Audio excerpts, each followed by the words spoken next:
Hayal Ömür. Yazan Abdullah Latif Zade.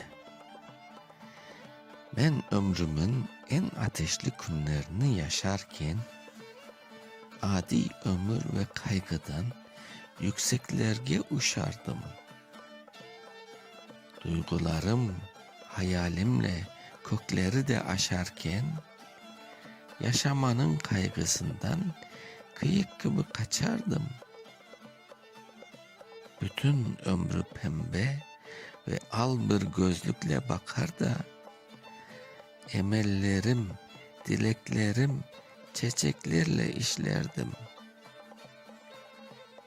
Hep yükselmek arzusuyla genç yüreği yakar da adi kurur yeryüzünü kökke uçmak dilerdim.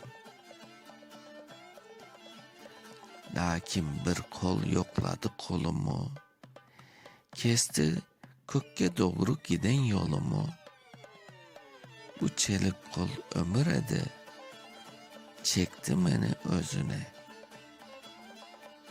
Zayıf edim, sendeledim, bir düştüm, bir doğruldum.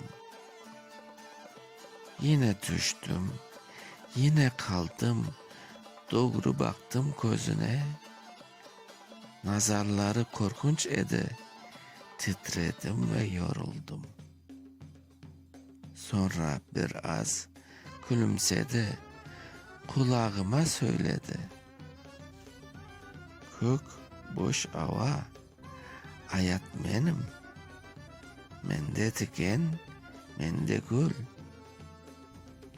Neslim mende cefa gördü, mende sefa eyledi.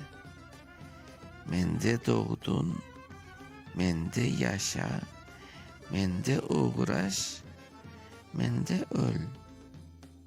1910.